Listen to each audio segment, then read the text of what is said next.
you think about a defensive lineman lining up on an offensive lineman. If they have that half step faster and they get past a guard, that center, they can communicate with each other and say, you know what, I'm going to get the hand out and then I'm going to continue to go on to the other play. So they can give just enough support to help someone out. If you think about that from the people stocking shelves, hey, I have a call out, someone's on vacation. I can morph over and say, you know what, we can support even 2 hours of work, helps get the job done, and the clinical team doesn't know the difference. They know that the shelves were stocked, we got the products that we needed, things like that. So just small adjustments within that day on the operational team logistically can still get to the outcome, but yet no one notices when a hand just goes out before someone goes off to the other part of the play. Without supplies, there's no surgery. Without products, there's no patient care. Welcome to Power Supply, the healthcare supply chain podcast focused on helping you navigate the intricacies of logistics, purchasing, contracting, and supplier relationships. Each episode, we speak with healthcare executives, supply chain leaders, and innovative entrepreneurs from across the country as they share their stories, experience, and expertise on the industry we love. From the loading dock to strategic sourcing, from buyers to the C-suite, and across the enterprise, we tackle the real-life issues impacting the healthcare supply chain. Whether you're tuning in for conversation or inspiration, we're glad you're here. You're just in time to hear it from the source and stock up on insight. So sit back and plug into Power Supply. Today on Power Supply, we will speak with Matt Putman. Once again, he's a returning guest and the Director of Supply Chain Operations at Anschutz Medical Campus of UCHealth. Hayes, we did this one for you. It's a football analogy around supply chain. Oh, absolutely. And we're going to call it audible today. We're going to talk about both football and supply chain. We're going to have Omaha. Here it comes. Listen, you're going to enjoy it. Hayes, it's all about Hayes. I got nothing to say, as Hayes will tell me. Let him talk. Be quiet, Gary. So welcome, Hayes. This is yours today, my brother.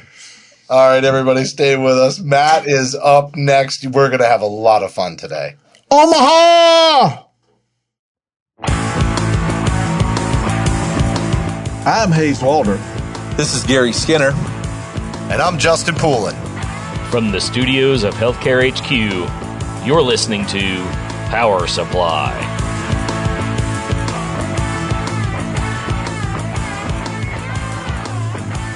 Matt Putman, Director of Supply Chain Operations at Anschutz Medical Campus of UCHealth. This is not his first time on the show. Had a great episode a couple of years back. And Matt, you reached out to me and you said, I got a really cool idea for a podcast. And guess what? You were right. This is a really cool idea. We are going to be talking about positional supply chain. We're going to make a football analogy today and really use that as an opportunity to outline sort of strategic functions throughout the supply chain organization. Matt, great idea. And thanks for coming back on the show. Absolutely. It's my pleasure. And, I figured that the timing had to be right. So I can't talk about this in March because, you're into spring ball. We got to be doing this at the end of August, 1st of September, when the first games are coming up. I mean, you got Florida State playing Georgia Tech over in Ireland coming up. So what better timing could it be, right? It is absolutely perfect timing. And I can promise you, and I know I already said this before we went on air, but Hayes, this episode is for you, buddy. By the time we got done, I thought to myself, we should title this the Hayes episode. I don't know about that. Get your binky, Hayes. But I could tell though when I logged in that this has already had a different feel and flavor to it. Absolutely. Hey, we got to make sure that we're all inclusive, so that way we're talking offense and defense and special teams. Not just the forwards and the midfielders and the goalies here. So. Wait, would Gary, with this whole analogy, Matt, would Gary be like the diva wide receiver slot guy, just really temperamental you have to really take care of? I gotta go back to when I was playing college ball, and our D-line coach would always say, we've got the O-line, D-line, linebackers, fullbacks, and then you have the non-combatants. And so Well said. Not a well better said. description of Understand Gary. that I'm saying that in the state of Colorado, Deion Sanders is the coach at CU, and we know what his tackling style looked like. So, Deion, I apologize. Sorry. I'll try to wear black and gold sometime to bring it to make it back. This hurts just a little bit because you know what? I was truly on a baseball guy, so I was a pitcher and I was called a non-athlete. So you just put me right into that. Hey, do you want to go down what John Kruk's comment was years ago? Man, I'm not an athlete. I'm a baseball player. Even I hated better. that bitty ball. Exactly. All good. This will be great, Matt. Looking forward to it. So, yeah, no, this is going to be fun. So, well, why did you come up with this idea? Like, we're already having fun, but that's clearly what you were hoping to get out of this. Absolutely. And so, like, how did this even occur to you? So you guys were tolerant enough with me a couple of years ago to kind of talk through about, when you think about supply chain and the fact that in supply chain, we're kind of the unsung heroes. We call them the offensive line. You want to know that they're there, but you don't want them messing up because that's when everything falls apart, but yet no one goes out and gives them a ton of credit. But think about that more. And I was talking with a colleague of mine, and he said, you could have taken that a little bit further and said, well, who's in what positions? And so, of course, a lot of my references are going to be the way that UCHealth is aligned from our supply chain. But really, it can work strategy-wise for a lot of different supply chains out there, depending on how you're organized, knowing that supply chain is a team game. And, we jokingly say you have football and you have football and things like that. But at the end of the day, it's a team game. We all depend on each other to get the job done for the patients. And so that's what kind of got me thinking about it is if you're going to then take the different pieces of supply chain, put them into the position so your analogies can continue to grow and people understand what it is that you do, how would you actually put that? And so I was just playing around with it and saying, okay, I'm going to go with what I know. I'm not a baseball guy. I know enough to be dangerous, but I can't calculate an earned run average for anything. So I'm going to go with what I know. And so I started thinking, well, who's the quarterback? Who's the offensive line? Who's the running backs? Where are you going to put the supply chain folks into that? And then look at it and say, do we have the right people on the right positions doing the right work? Because we all know, and again, I'll go back to the glory days of the Denver Broncos. Peyton Manning, outstanding athlete, got a lot of great things done, but would have been probably one of the worst wide receivers and definitely not an offensive lineman to be able to help the Broncos onto a championship. So not only do you have to have the right people in the right, there you go. But I'm more of a Chad Clifton kind of guy myself. Yep, see? But at the end of the day, you want to be able to say, do I have the right people in the right seat, not just the right people on the bus? And so that's kind of where I thought I'd reach out to Justin and, wax philosophical with him. Well, we really laid this out. When we got on the call, we literally have every position. We're going to start with the quarterback, go to the offensive line.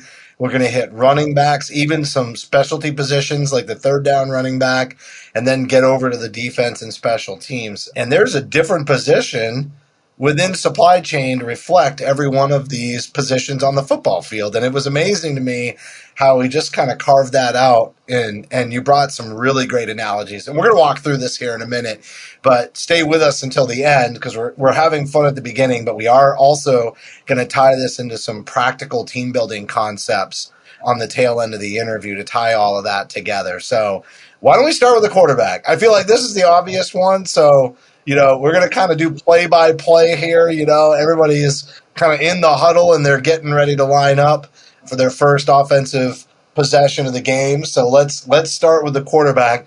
Who's leading the team out onto the field? Sure. I still like to go way, way old school. So I think about the Johnny Unitas days when they were allowed to call their own plays on the field.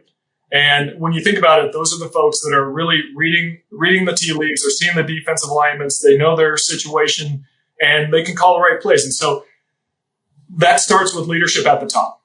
And if there's not buy-in from that leadership on the top, you're not going to be successful. And so one of the unknown things that I'll share with you is in the world of being an offensive lineman, and I was an offensive lineman in college, same in high school, that if you get a quarterback that gets a little mouthy, there is such a thing called a lookout block.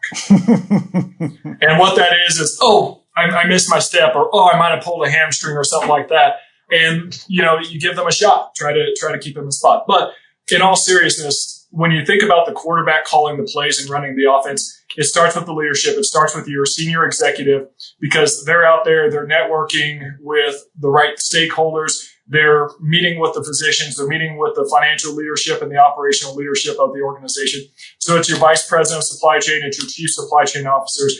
Those are the ones that are really seeing the vision, seeing the strategy, setting the strategy, and helping then to elevate supply chain, but then also making sure that they're calling the right plays at the right time. Because we all know that if you're saying, hey, well, we're going to kick off an initiative on vendor reduction in the ortho spine space in the OR, and we're going to do it at the busiest time of the year, so we want the initiative done by December, you're not going to get your physician engagement, because they're cranking out the extra cases at the end of the year, or it's just not the right time for it because you're onboarding a new physician, things like that. So you want to make sure that the timing is right, the strategy is right, and that you're able to achieve the operational outcome. So, as much as I kid the quarterbacks as being non-combatants, they are the ones that are calling the plays and setting the strategy. And that's exactly where it starts. Well, and the success of the 2-minute drill, right? If you have a quarterback that can't call those plays under pressure when the game is on the line, you're in trouble. Well, you talk about the 2-minute drill. Yeah. You talk about the 2-minute drill when COVID hit. You had to have the right leadership that was also making those decisions on who do we buy, what's our tolerance for price levels and things like that.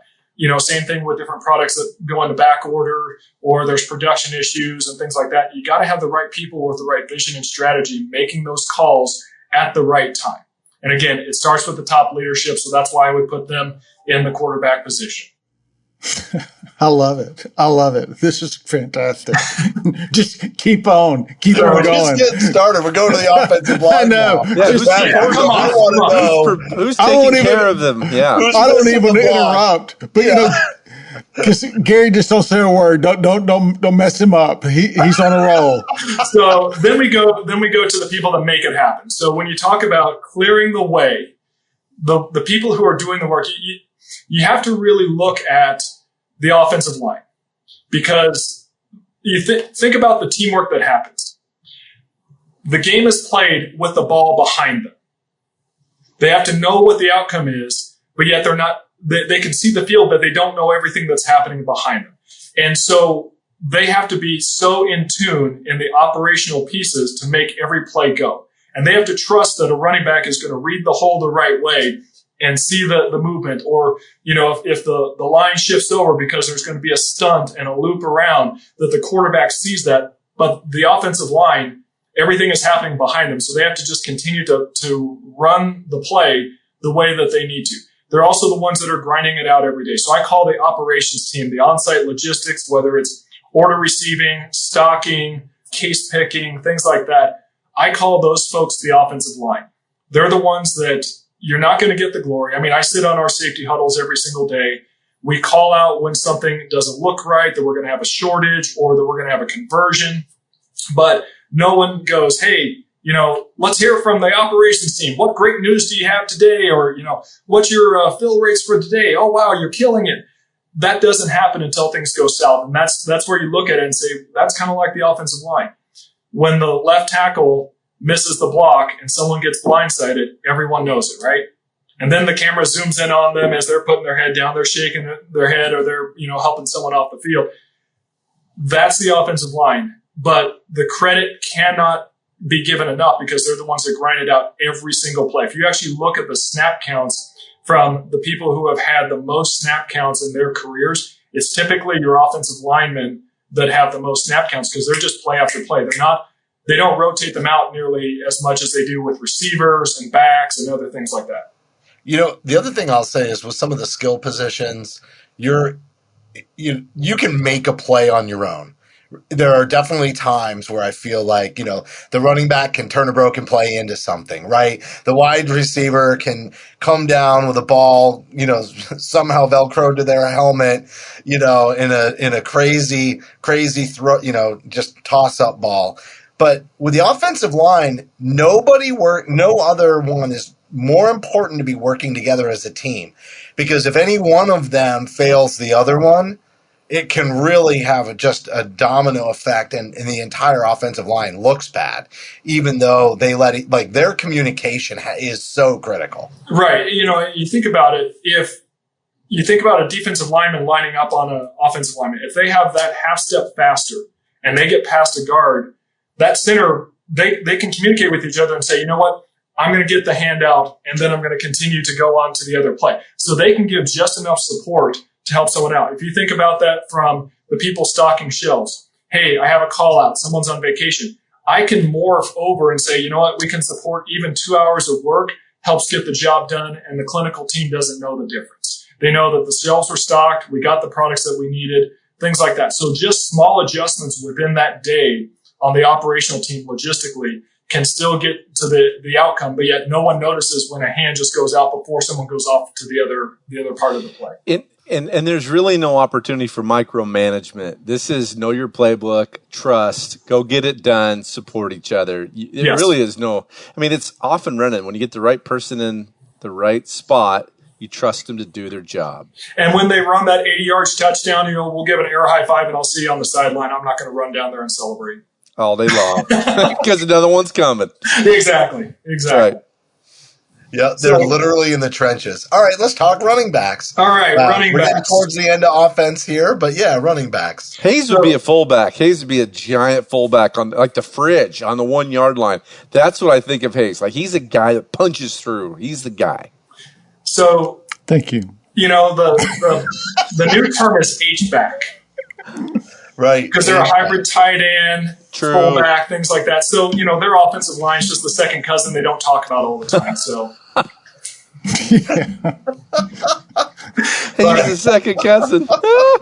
When you do think about the running backs, they're the ones that grind it out. They're the ones that are making things happen. And when you look at a supply chain, that's your strategic sourcing folks. Because they're the ones that are grinding out contract after contract, mining opportunity after opportunity. You're looking at utilization, consumption, trends, resiliency within the greater supply chain. They're the ones that are trying to find where the deals are going to be, because you can go GPO, you can go local, but it's still going to be based off of what is your opportunity and the organization's tolerance for the savings that can be garnered and things like that. So, while we'd love to say, man, you knocked it out of the park, you got our glove prices down, and, we just saved $1 million. There's some glory to it, but yet it's, okay, you did that, great. Now what have you done for me lately? Go get me a better pricing on the orthopedic implants. So, All right, I got a question. This is for Gary, but obviously I'm thinking Gary won't answer it. So Matt, you might have to, but a good sourcing team will never what to the ball. They will never what, like a running back would never do. That's for you, Gary. They'll never fumble. They never fumble the ball. That is the most important thing. You're killing me, Petey. How many feet in a mile? You're killing me. I'm glad he got a question. That's good. All right, so the scoreboard's 1-0 now. I got it. Okay. 3 years in, and he got one. That's awesome. Thank you, Hayes. You're welcome. All right, third down running backs. Now we're into some specialty positions here. Absolutely. So they're situational and they're nuanced, because at that point, if you're on a third down, you're probably spreading things out and you are going to go for a pass, and you just have to be able to read. So again, the VP looks at it and says, hey, I see that we've got a pocket over here. We're going to exploit that. So I'm going to fake pass the long jet throw and then hit the third down running back right out of here in the flats. That's your purchase services or your capitals team. Because when you think about a lot of the expense that happens within a supply chain, how much is actually spent on snow removal or fumigation and pest control or things like that, bed rentals? How much is actually spent and how much opportunity within that is there? But it's a nuanced world because you have to get in with a very, very specific customer base, your lab teams, your wound care teams, some of those folks to be able to understand what are the yeses and the nos, the check boxes to be able to source that way. Same thing with capital. Hey, we just signed a really great MRI deal, but now we got to be able to integrate it with your EMR system. And that's going to take another 3 years to get through all the firewalls and everything like that. Is that a great deal? Because you just lost 3 years on the savings contracts. So there's nuances to it. And so that's where you take a look at your purchase services and your capital team, which in the greater scheme of things, they're part of the sourcing team. but they have those nuances. So that's the third down back. They're going to call them in on just those specific situations. They will get into the Hall of Fame at times. It's a great opportunity to really showcase what you can do athletically, but still you're getting the work done. All right, so we're going to shift to defense, which I think if you've not met Hayes in person, but you've seen his videos on LinkedIn, he's a lot bigger in person than you expect him to be. And so you might think, third down running back when you see him on LinkedIn, but when you meet him in person, he's clearly a linebacker. Hayes, what positions did you play? I was a linebacker. That was true. Back in the day, I was a stand-up defensive end and a little running back, a little fullback as well. So, nice. Yes. So Matt was good. Rusher, huh? I wasn't wrong. That was my gig. Yeah. All right, linebackers, quarterback of the defense. We're going to get to that in a minute. Let's stay in the trenches as we kick this one off and go with the defensive line. So one of the areas that people don't think about when you look at the greater supply chain is, how do you protect the bottom line? And it comes down to, just like a defensive line, you want to keep the offensive line off your linebackers so they can go make plays. Your defensive line folks are not the ones that get 100, 150 tackles a year. They're the ones that get, some quarterback pressures, sacks, things like that. But their number, what's the current record? 10.5 sacks in a season? So your defensive line is protecting the bottom line. So that's your AP. They're the ones that are actually taking a look at your invoicing. Are you paying the right invoice price compared to your contracts? Are we overpaying, underpaying? Where do we have some of the sourcing opportunities within our payment structures because we're seeing too many out of balance invoices? And are we just paying the invoice because that's the invoice that comes through, or are we actually double checking it? So that's where I see them as a little bit of the defensive line because of how they protect the biggest asset of the team, which if you think about it with your linebackers, those are the ones that are out there headhunting and making plays because you want them free out there to make those tackles. All right, well, you said linebackers. Let's just continue. What if Hayes were on a supply chain team? Oh, God. What's his role? Just remind me not to do an Oklahoma drill against the guy at the IDN Summit, okay? Hey, are you going to be there? I'm going to be there, yeah. All right. Our directors of supply ops team is doing a presentation, so we're really looking forward to being able to be up on stage. So, Matt, this will release afterwards, but I'll see you there. Yeah, well, perfect. Matt, I think they've actually outlawed the Oklahoma drill now these days. So, it's not like the old days. I know. I get it. So we're talking about the linebackers. So within our organization, you have value analysis, but we added the clinical value analysis piece because they're the ones that, as we talked about, multiple opportunities, you can play running back, you can play linebacker, you can call the plays. Clinical value analysis is the quarterback of the defense because they're sending in the blitz. They can say, hey, we need to go send in the right people to have the talk with the physicians and the clinical teams. Because for most in a supply chain world, they're on the business side. They're on the operations and logistics side. But if someone says this product is clinically superior to the other, I can't say yes or no. I'm not clinical. Most people in a supply chain team typically are not clinical. They either come from a traditional business background or they fall into it like many other people. And so having a clinical value analysis person is that special it to be able to call the plays, read the offense, see what's going on, send in that blitz, and either confirm or disrupt whatever is happening. So then that way you can get to the right outcome. You know that the products are clinically equivalent to what needs to happen in the outcome. And so I know that if we have Barb Strand, who's listening to this at some point, she will absolutely love it because having clinicians, RNs at the supply chain, that drives such greater value for an overall supply chain because you have the right people in the right spot having the right discussions. So good. Just keep on. Keep on. Gary, don't interrupt him. Just keep on. Well, let's go to the secondary. I love cornerbacks, right? Like for me, I just feel like that's such a tough job. If you're really good at it, nobody throws the ball your way. And so you actually don't see any action, even if you're a rock star at the position. And so I think that can be tough sometimes. Like there are just people who want to be in the middle of everything. And if you're a great cornerback, you're running around all over the place. barely seeing the ball come your way. Who is the secondary? Well, so I'm going to stop and ask Gary, what position did you play in baseball? Were you a right fielder? Pitcher. Because right fielders that means you're really, really good, so they don't want to hit to you because you're going to catch everything, right? No. So you're right. Quarterbacks, the defensive backfield, those are the folks that they're defending against the big play. They're kind of your last line of defense. But there's still nuances to it because they got to read everything back. They got to know when to shift out, shift back when they're playing to one side. And you're right. If something isn't going well, they're going to throw it to them all the time. But if they're doing their job really, really well and they're protecting the assets of the team against the long play, no one's going to be thrown to them. Another area that you can think about is that financial security and financial secondary.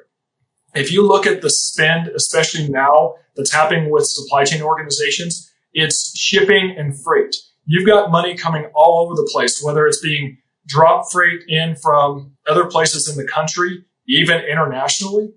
And so having a fleet management and freight management company or an arm of that really, really helps out because that is another line of defense against that big play. We were taking a deep dive into our financial management of our freight spend. And what was interesting is that we found significant opportunities on moving from first overnight to standard overnight. And we're talking about a 2-hour delivery difference, which typically the product isn't even going to get from the dock to the end user within that period of time within some of the organizations. Now, is it appropriate sometimes? Absolutely. Add-on case, we got to get this human tissue in. It needs to get frozen right away, so then that way they can use it in the case. It is oftentimes absolutely necessary. But how often do we just default to, just overnight it, and people are paying through the nose? That's the big play that people don't even know is there until it gets caught behind you, and all of a sudden you're like, well, crap, I should have seen that one coming. But it has to be a dedicated effort. So that freight management, fleet management piece, that's a huge part of the secondary because, again, it's protecting the assets. So if you're looking at your defense, you've got your AP that's protecting the bottom line up front, and then you're catching it on the back end with the freight management piece. All right, not to be left out of the conversation, special teams, before we go into team building concepts. This interview is flying by. It's great content. And Matt, you're carrying it. This is such a great idea. Talk to us about special teams. Who on the team is coming in for, a limited playing time, but as you know, can make the difference between a championship and missing out on the playoffs? Well, when you think about how an operation runs overall, whether it's your sourcing, trying to mine the deals, whether it's your operations, getting your POs and recs cut and everything like that, what's the one thing that has to be a constant? It's your informatics. It's your special teams. It's the little things that can cost you the game. And so if a contract isn't linked, if you're having an interruption and your requisitions aren't running on their cutoff times, if some of the electronic pieces aren't connecting up and your data reports are garbage, what are you running into? Well, the big problem that you're running into is that you have garbage in and garbage out. And that's where you have to go back to is supply chain is a data-driven industry. It's not just, well, that seems like a good idea, I'm going to order some of that, or that sounds kind of cool, we're going to go after that deal. There has to be data to it, especially as we're supporting scientists and clinicians within the healthcare field. And so your informatics has to be spot on, but they're not, while they're running all the time, they're not the ones that pop up until, hey, report isn't showing right. Hey, we've got an issue with our EDI interchange, things like that. So they are the ones that really you have to call upon because they're quasi data scientists and quasi supply chain. Typically more data scientists because they're either programming out of SQL, Tableau, Domo, any of those, and they're bringing all those pieces together for that complete game. You think about it, if you don't have good kickers, especially with the new NFL kickoff rule, you're giving them the ball at the 50-yard line. If you can't convert on an extra point and you're trying to run it in, you may not get that one defining point edge to push the game over the goal line. And so that's why I call them the special teamers, because you got to have them, but sometimes they're just a little bizarre. And believe me, I was a long snapper, so I was the guy that put my head between my legs and kissed my butt goodbye way too often. Dude, Matt, Lewiston, Idaho, home of Chris Rubio long snapping. He's the guy that puts them all into play. Kendall Gannon, man. You know, there you learn go. a lot from that guy too. Of the Chiefs days. Very nice. Very nice. All right, let's do team building concepts. With this in mind, talk to us about front office and back office operations, you know, and put these positions, you know, into context for us. Sure. So if you think about team building, again, it takes the total team. If you have a great offensive line and a great offense, but there's no defense, you're not protecting the bottom line. You know, so if you're out there sourcing great deals, but it's a bad contract, then you have a bad deal. You got to make sure that all pieces line up. And while it's fun and it gets spirited in practices and 2-a-days and everything like that, at the end of the day, if one team is not pulling their effort, or if you can't count on them, then you don't have a total supply chain. So again, going back to the quarterback, which also is kind of the offensive coordinator or the head coach, they have to be setting the vision that all pieces have to work very, very much together, or else you're going to have a dysfunctional supply chain team. You got to trust each other. You got to know that you can have disagreements, but at the end of the day, you're all working towards that same goal, which takes the entire team. So there's a lot of front office and back office functions. The back office being a lot more of the sourcing side, more of the corporate functions. Your front office or your field ops teams, those are the ones that are out in the field getting the work done. But you got to make sure everything is functioning together. So good. You know, one thing, Matt, what you said really kind of hit home with me because I am a football fan. But, you know, you literally you have 53-man rosters in the NFL, right? And you might have might be loaded, but if you have a poor left tackle, just one guy, one position, that can actually wreck the whole game. That's when your Peyton Manning gets hit. That's when you fumbles. It literally takes a whole effort. Everybody's got to be pulling together to make all this work. And one poor, revenue cycle or sourcing or one poor person in that chain can really mess it up. So to me, this really helps. And it's a really good word picture for someone as, light as I am here. This is good. Well, and you think about it, there are times when the deal looks really, really good, but, can you run a product through a distributor? If the answer is no, then that means you got to do a self-distribution model. If you're not set up in a self-distribution model, then you have just put a lot of extra work on the frontline team, even though you're saving a ton of money, but you're also now blowing into overtime, which that may negate savings, or that may negate any of the value that is brought to it. So when you really think about it, all the pieces need to be together to be able to get that right deal across, and then you just go grind it out again and again and again. So, you kind of talked about having everybody in the right position, right? But football obviously has a structure, to all these positions, right? Over time, it's built a structure. It's consistent.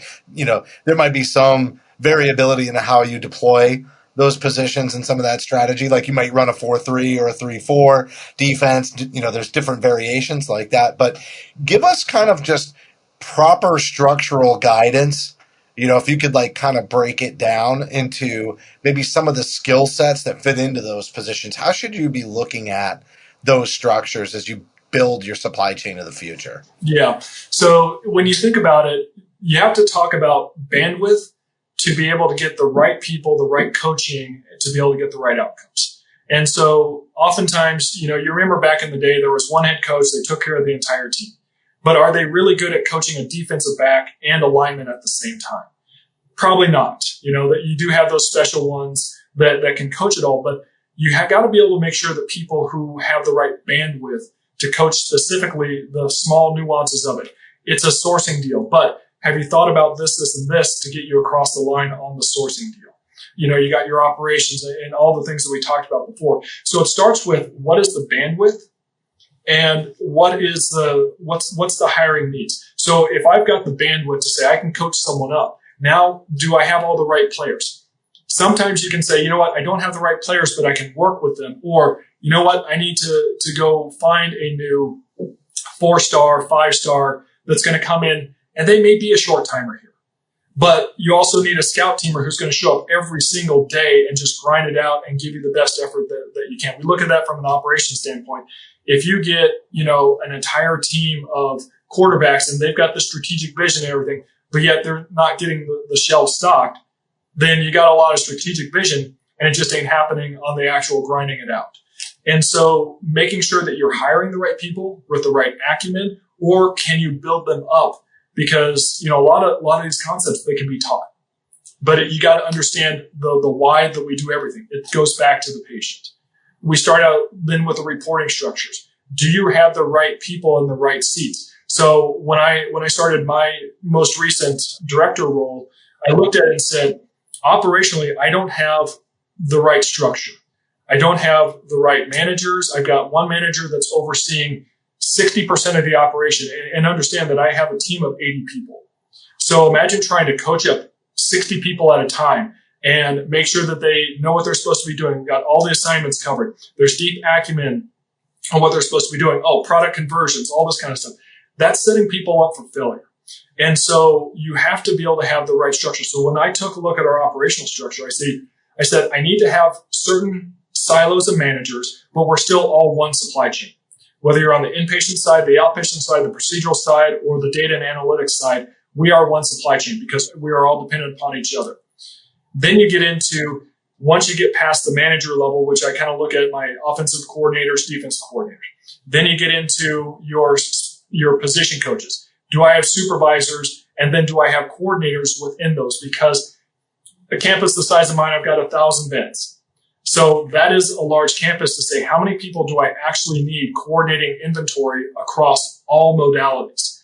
We have 7 inventory coordinators on the house and outpatient side alone. And then we've got 6 on the procedural side because we have people that work in CVC IR, very specialty products, orthopedics, plastics, those types of areas, because they're the ones that have to really react quickly to what the changing landscape is in a trauma hospital. You have to take a look at that structure and make sure that you have the right people in the right seats and ensure that they're really deep in the knowledge versus just being a generalist that can say, oh yeah, well, I can see that something's back ordered. And then what? Are you sourcing a new product? Are you reaching out to your clinical partners to find out what we need? Is there acceptable substitutes? Do we need to expedite this in? Do we need to call off a surgery? Things like that. That's where you got to have that deep expertise. And it all starts with the structure, the bandwidth, and making sure that you hired the right people or you have evolved the right people on the team. Bam. Yeah, no doubt. We didn't get into to the salary cap, though, Matt. Well, I mean, there is a cap. NIL deals here. I'm not into the salary. No. So the thing is that when you get a good supply chain up and running, the value's there. And so, at the end of the day, most supply chains will either report up to operations or they'll report up to finance, which both of them have their eye on the bottom line. Supply chain delivers a value. And so whether it's $20 million in savings, $40 million in savings, whatever that is, that shows the value of a well-run supply chain, which oftentimes gives you the bandwidth to say, now we can go out there and get us more talent or help develop the talent. That's one of the best things you can do is you can take a walk-on and get them all the way through to a 5-star NFL draft pick because they put in the effort, you spent the time with them, you developed them, and now you got a superstar. And then think about what that does for your culture. You just continue to build up to say, look, we can produce top caliber supply chain leaders because we've got the right structures in place. We got people in the right positions. We can get them bandwidth across all the different areas to learn sourcing needs or AP needs or whatever, and really position people who have that acumen that may not have started or even thought about supply chain as a career. Matt, this was a ton of fun, and you absolutely killed it. And let me just say, maybe you should be hosting your own podcast. If you're coming up with great ideas like this and carrying the conversation, maybe you don't have time because you're building your structure over there. But, you absolutely, you did a phenomenal job today. Yeah, it was so good. Well, again, thanks for tolerating me again for about 40 minutes. So I appreciate this. This is always fun talking to you guys and love talking supply chain because obviously it's a very big passion and knowing at the end of the day, we're making a difference in patients' lives. Absolutely. Amen. Great job. Wonderful. Thanks well for coming done. on, Matt. Creative. Thank you. Wonderful.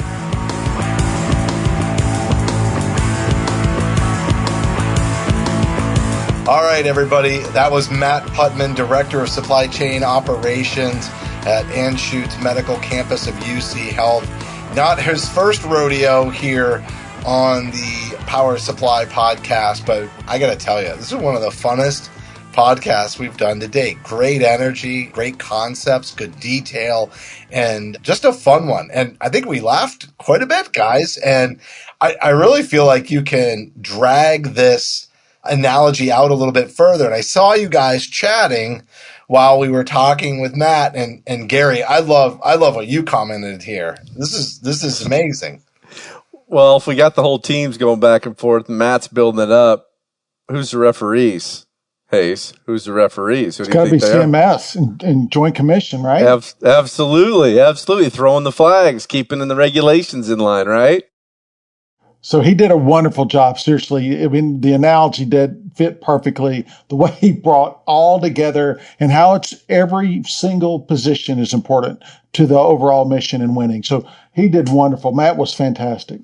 You know, sometimes it's just we look at our supply chain functions and they're almost as siloed as many of the departments in the hospital at times. And I think what I love about this analogy the most is it shows how everybody works together to be a full winning team, right? And especially when you separate defense and offense, a lot of times you're not even on the field together. Correct. I liked how he brought in at the very end and he tied it up about hiring the right people. It reminds me of Jimmy Ferris, bouncing all over the place. He was on our previous podcast, how he worked through the NFL. You find the right people, not just the right people on the bus, but the right people to plug and play with aptitude and attitude. You can move them all over in supply chain and work them all the way to the top. So I like how he brought that in at the very end as well to the team concept. Thought he did a great job. Gary, you're going to have to get this episode in Jimmy's hands and make sure he has a listen. Sure. I think he'll love it. All right, everybody, on behalf of Hayes and Gary and myself, thanks so much for listening to this episode of Power Supply. Thank you for listening to this week's episode of Power Supply. As a reminder, you can help support us by subscribing on your favorite podcast app or by downloading the smartphone app on your iPhone or Android. Simply search for Power Supply in the App Store or Google Play. The best thing about downloading the smartphone app is that you can access bonus content for certain episodes and view episodes in certain categories, like articles on the go and vendor spotlights. Are you following us on LinkedIn or Facebook yet? If you are and you love an episode or post, then let your social network know about it. Like, comment, or share our posts along with your thoughts and keep the conversation going. If you have any topics or guests that you would like to recommend for a future episode, just send us an email to info@powersupplymedia.net. We look forward to hearing from you.